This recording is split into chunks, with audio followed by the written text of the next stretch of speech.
Hi, and welcome back to my Biblical History series. So, we've talked about the dating of the Exodus and God's judgment, his mightily bringing the people forth to demonstrate to the children of Israel just who he is, and to everyone else.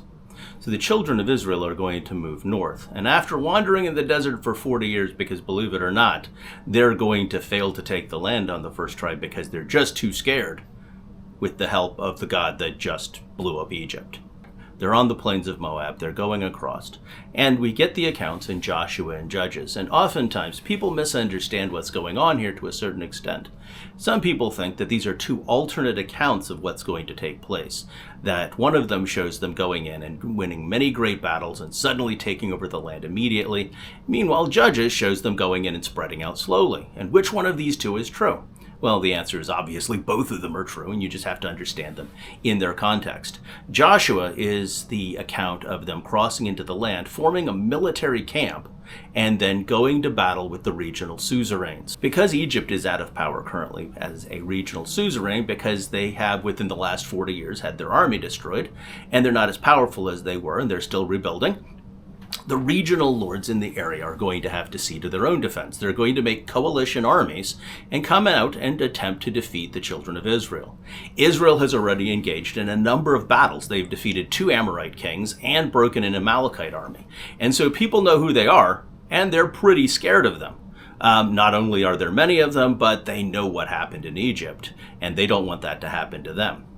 And so Joshua's going to lead the people in. They're going to have some victories, and then they're going to take on a couple of regional coalitions, one from the north and one from the south.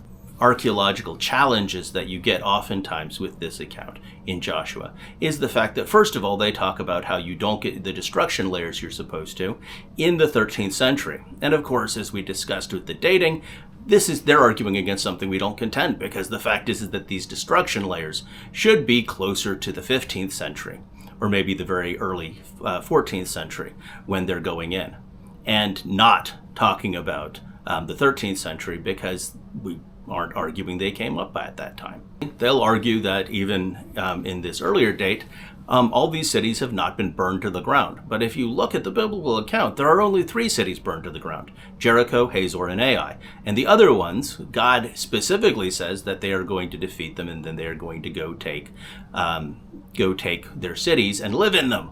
So that would actually contradict the biblical account. Now, moving on. After they defeat the coalitions, they return to their camp at Gilgal. And then, after both of the suzerains are taken over and the Canaanites are reduced to just defending their city walls and not going to be able to have armies of operation to try to wipe out the Israelites, then the Israelites are going to spread out in their various tribes and begin to absorb the lands of the Canaanites.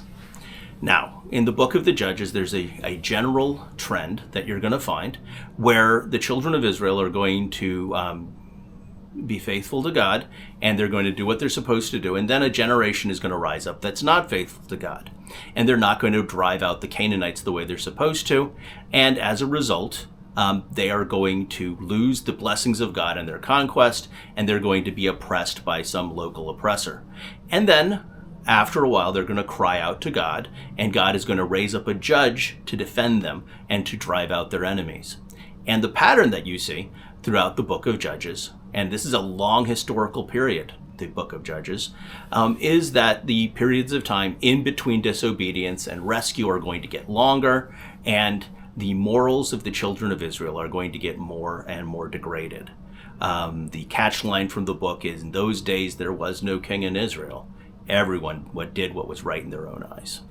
Now, the era of the Judges is from roughly 1400 BC to about 1000 BC. And in the wider world that's going on around them, the Bronze Age is going on full blast, and the Bronze Age is a very interesting period of time. You're going to have the Hittite Empire up in Asia Minor, modern-day Turkey. In Mesopotamian, you're going to have Babylonians that are going to be ruling. There's going to be Elamites over in modern-day Iran. The Egyptians continue to function despite the... And up in the area of modern-day Syria and northern Iraq is going to be a kingdom known as Mitanni. And these kings are going to be in contact with each other. This is going to be a cosmopolitan age full of a large amount of trade. And a large part of that has to do with the fact that it is, in fact, the Bronze Age. Everybody's weapons and their farm tools are all made out of bronze. And bronze is an alloy that's made out of copper and tin. Nobody has both copper and tin. Some people have copper and other people have tin. And the result of that is that people have to trade with each other so they can have bronze.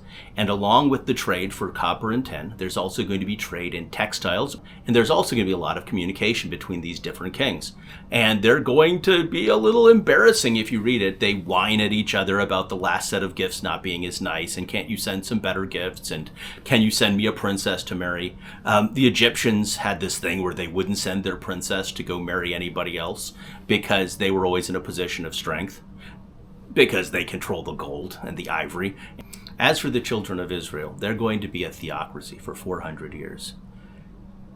They're going to be supposedly ruled by God. They're going to have judges that are going to give them direction from God, but they're going to kind of each run their own business as tribes. And so they're going to get their own identities as tribes, and yet they're always going to be allied together. They're going to know that they're brothers because of the witness of the first 5 books of the Bible. And so there's going to be a unity about them, but there's also going to be a separateness. And then that unity is going to come together when we come into finally them having to unite against existential threats like the Philistines, and also when they're going to make a king over them, which we'll talk later about when we talk about the monarchy. Well, you've made it through another one of my videos. You're to be commended for your dedication to your better understanding of the Bible through history. One of the things that I very much miss from my classroom environment when doing these videos is being able to answer questions. I would welcome your questions, history related if you don't mind, in the comments below. If you'd like to learn more about these sorts of things, I also have a book out called A Helpful Handbook of Hebrew History. The links to find it on Amazon or on Wise Path Books are in the description below. God bless. For the glory of God.